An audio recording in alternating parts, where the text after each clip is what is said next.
am so excited to do these last few videos of the year for you. So today we're going to talk about my 2020 favourite watercolours. So, and you can see here, one of my favourite things this year has been to mix violet earths and rose ochres. So mixing purples and pinks with browns to create these really muted, earthy, beautiful colours. So some of these colours are from more traditional lines and brands that you would know, and some of them are from more artisan watercolour, creators. So I'm going to use the Tintoretto brush, and we'll talk a little bit more about that at the end, but that's what I'm using to, on the channel a lot these days. So I got this one from Jackson's Art.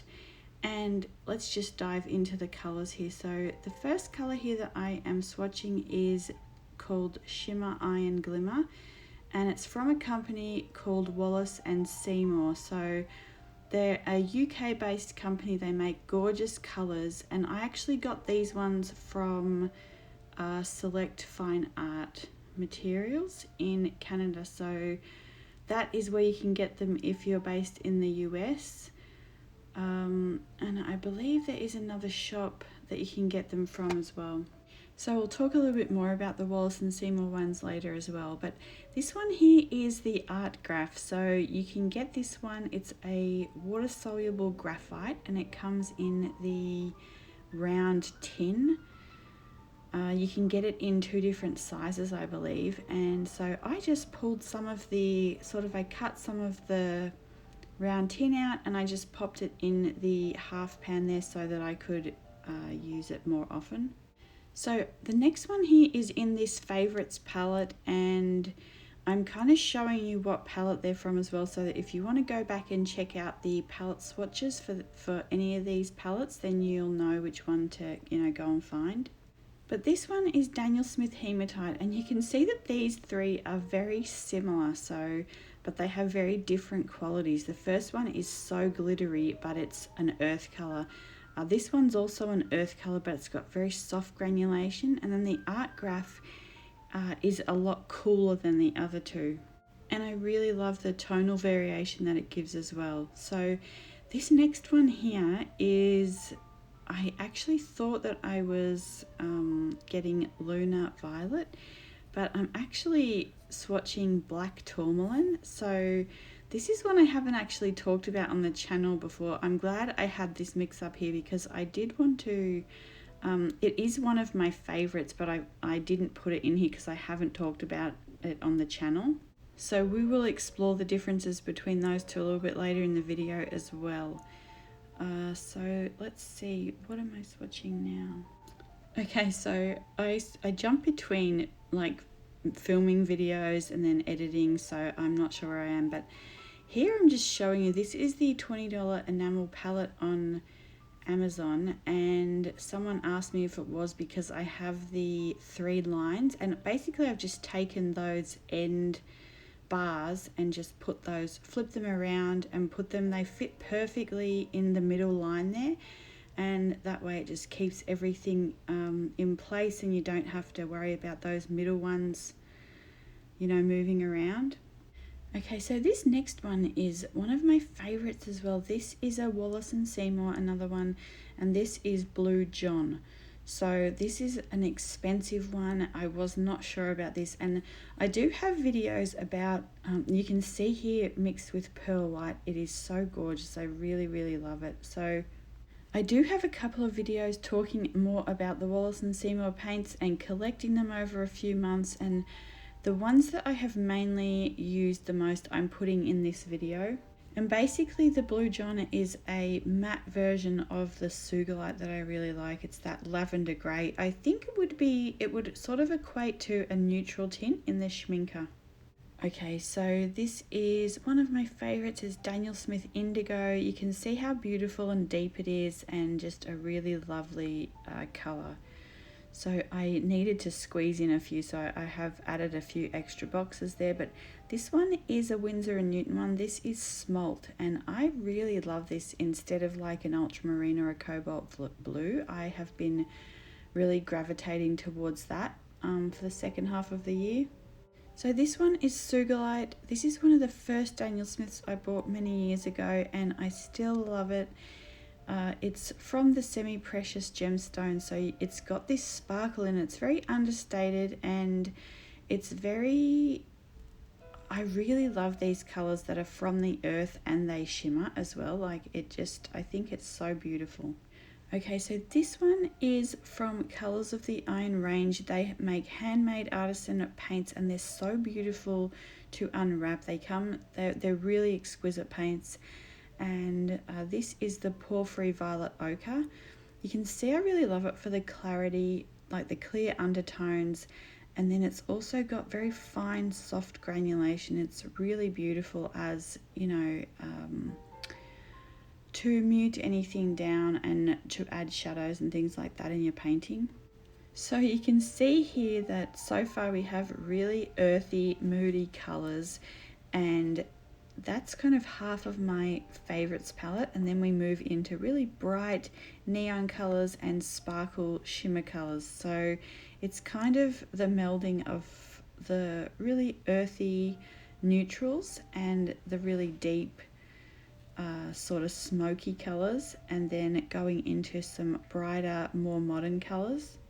And one of my favourites here is the Schmincke Cobalt Turquoise. It is such a gorgeous colour. It is so creamy to use. And I really love mixing it with the Grumbacher Titanium White as well. So I actually didn't put that on my favourites, but that is my favourite white. It is a beautiful creamy one to mix with anything. Okay, so now we are looking at the Winsor Newton Cobalt Violet. So this is a really fairly expensive pigment, but I believe that this is one of the hardest pigments to create and mull and everything. And this one, I believe one of you told me that this was light fast, so I was really excited about that. I think that I tend to gravitate a little bit more towards the Holbein Lilac, which we will swatch now. So this is the Holbein Lilac, and I think this one is a little bit cooler. It's quite milky because it's a mixture of some sort of a violet and white. I think that I use that more. I'm not sure if subconsciously because the other one is expensive and I keep going through tubes, but I love them both. The Holbein Lilac is a real workhorse for me. And then this one here is also one of my favorites. So this is the Daniel Smith Sedona, and I use this in place of a burnt sienna. So it's a little bit, I'd say it's a little bit softer and more clear undertones again than a burnt sienna. Some of the burnt siennas have a little bit more of a yellow undertone, and I feel like this one leans a bit more like a brown pink. So if you've seen my channel, this one will be no surprise as well. This is the French Ochre and by Daniel Smith, and I absolutely love this one. It's a very clear, soft version of an ochre, so I don't like it when they get very muddy and opaque. I really love this one. I can mix it with so many things to get so many different variants of colours. And I do have a whole colour spotlight on that as well. So this one here is one of my favourites. This is from Colours of the Iron range, and this is Thulite, and I believe it is not in her shop at the minute, but she is restocking it. So this is pretty much a more natural version, I would say, of the Potter's Pink. I feel like this was possibly what they used before Potter's Pink was introduced. So it's a little bit softer. It's got some actual grain in it, some actual sparkle. Very soft and understated. It's a really beautiful pink. And we will swatch the Potter's Pink next so that you can see them next to each other, because I've actually been using both equally throughout the year. I really love the Potter's Pink. So this is the Winsor Newton Potter's Pink, and this is such a lovely one to just do all kinds of deepening of shadows and creating really lovely mixes for your paintings. So you can see here that we are sort of going back into the muted colours. So I think in every kind of favourites there are more brighter versions and more muted versions. So that really helps with your overall composition and your color mixing and what you can create. So this one will be no surprise. This is Holbein Shell Pink. I absolutely love that one. And then this one here is another Wallace Seymour. So this one is the Cinabrese, and it's a very, very lovely, soft sort of peach color. Again, it's that tug of war between very natural colors and then adding some unexpected pops of, you know, bright or shimmer. Which brings us to our next pink, and that is the Azalea. This is by a lady who creates gorgeous handmade watercolors. She's in the UK, and so her shop is called Nibs Pens Ink or Nibs Watercolors, and this is the neon pink. So I absolutely love this color. Now, neon pink is not a light fast color, which I don't have a problem with, but I do generally like to mix it with something that's a bit more light fast, so that if it fades, there'll still be something in the painting, you know, something nice to replace it, so that you get that immediate gratification, but it will also age well. So this one here is by Rivervale Watercolor. This is one I have loved for a long time. This is called Phantom Fire. And you can also use Daniel Smith Interference Copper in place of it, but this is just a more creamier, more sparkly version. I really love it. So this one here is one I found later on in the year. This is Daniel Smith Duochrome Lapis Sunlight. Well, I found it. I've been questioning it for years, but I finally got it halfway through this year, and I am so happy about this. I absolutely love it.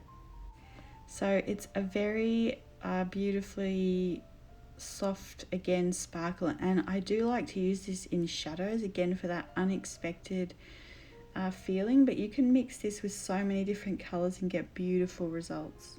This next one here is Schmincke's Lemon Yellow. I really love this. It's the coolest one that I can find, and I mix this a lot with the French ochre to make my perfect yellow. So, you know, if I'm looking for something deeper, I want to sort of be able to create that tone myself. So I love this mixing for that reason. And then here is one of my favorites as well. This is Daniel Smith Fuchsite. So I have had this, it was one of my first Daniel Smith colors that I got, and I still really, really love it.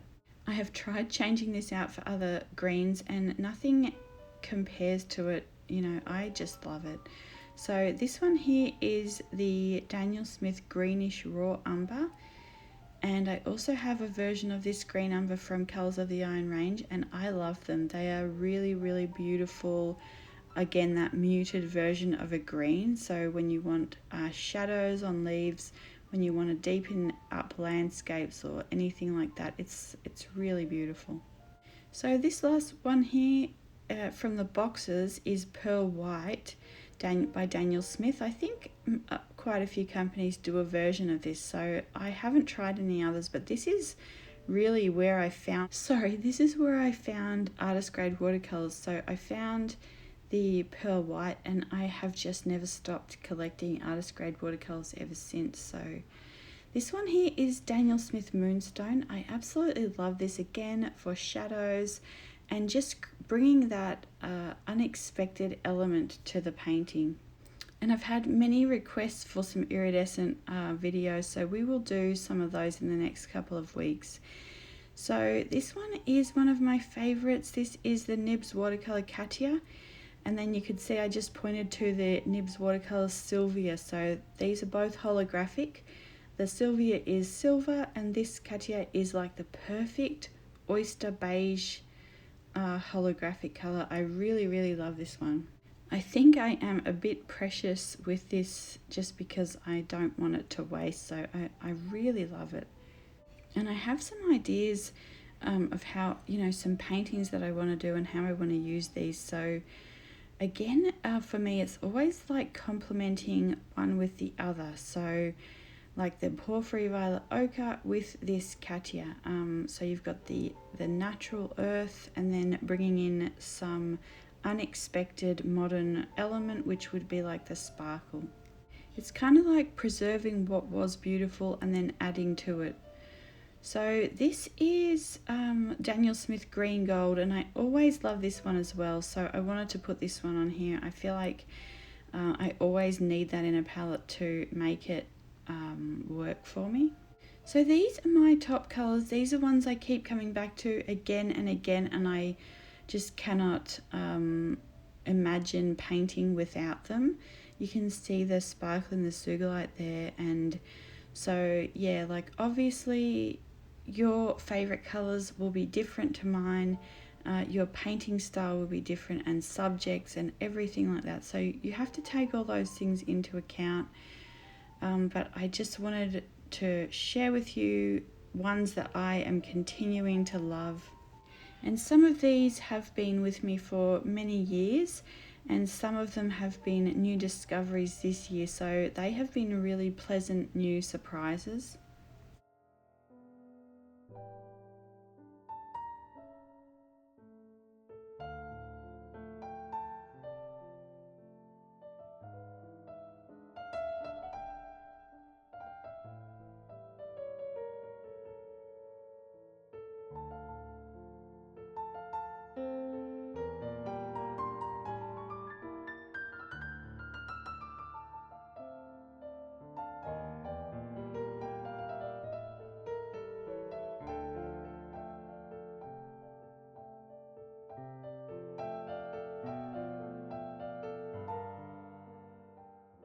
And you can see here, I mean, these are all my favorites. So I love having all the colors, and you can go back and watch any of these palette swatches as well.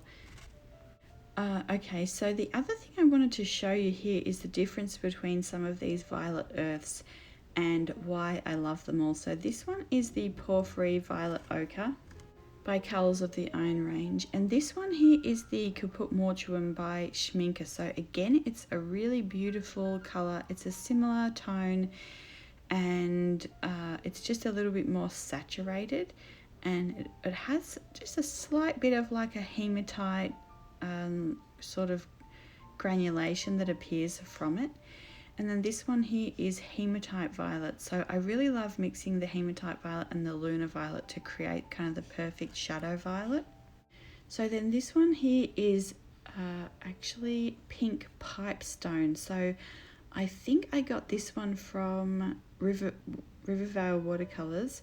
So either she will have it in stock or Colours of the Iron range carries it as well. So either version is beautiful. And then you can see here the gorgeous colouring and the actual granules in it. So again, it's like a different version of a burnt sienna, but it's just got more of that earthiness to it. And so again, I'm saving that one and this one for some like paintings that I have in mind. This one here is the Côte d'Azur Violet, so you can get this from Colours of the Iron range as well, and you can see the granules in that one as well. So you can see these 5 colours. I really love them, and they remind me of like old masters paintings. So if that's a way you're aspiring to paint, like I recommend any of those type of colours. You know, if they are your inspiration and you want to recreate those types of feelings and moodiness in paintings. So I just swatched there the Rose Gold. This is from Paint and Paper Studio, and then this one here is also from Paint and Paper Studio. This is the Pacific Lagoon, and these are relatively new, but I really love these as well. So they are an exciting discovery from this year. And again, I have just actually recently swatched out this palette, so you can go back there for all the information on that as well.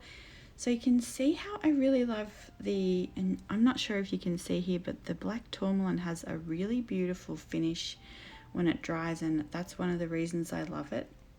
It's not as granulating as like a Mars black, but it's a really beautiful color, or you know, paint. So this is basically everything. So you can see here again, I like to combine sort of more natural things, unexpected things. You can see the kind of this, I'm just going to show you some of the things in painting. So there's the shimmer iron glimmer used as a shadow, and again that unexpected twist with the sparkling granules of actual rock.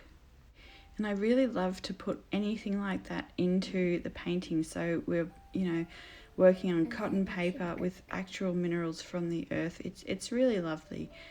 And that's one of the things I love about watercolor and the whole process. You can see in this painting I used the art graph with the shell pink, and then I've used the black tourmaline and the lunar violet on that galaxy painting, which is still coming, by the way. And then you can see here combining the rose gold with the old masters type of colors. That's what I really love, combining the past and the present. And so one of the other things that I wanted to show you here were two of my favorite mixes. So this is the Sugarlight and Pearl White. So I've actually just squeezed a little bit of both into the half pan, and I just use a little tiny metal crochet hook, but you can use like a toothpick or anything to mix it and just let it dry in the half pan. So this one that I'm going to swatch now is some Potter's Pink and Pearl White as well, both squeezed into the half pan and you know, left to dry. And again, these are two of my favorite mixes. I feel like they bring a lot to the painting in a very soft, understated but unexpected and beautiful way. So I just wanted to show you the difference as well between the Da Vinci brush and the Tintoretto that I have been using. You can see there are some just different color swatches, but the Tintoretto that I've been using, I feel like it's a really good brush for the price. I like the weight of it, I like the aesthetic of it, but when I'm painting a proper painting, I use the Da Vinci because it doesn't drip water, it's never lost any hair, and the Tintoretto has been dripping, and not frequently, but it still will drip, and it has even lost a hair or two. And so that's a problem I've never ever experienced. I've had the Da Vinci for maybe 5 or more years. I need to get a new one, it's wearing out, that's why I'm not using it much. And also I like the weight of the other one for just general tutorials. But anyway, I hope that explains it, and I will see you guys soon. Bye.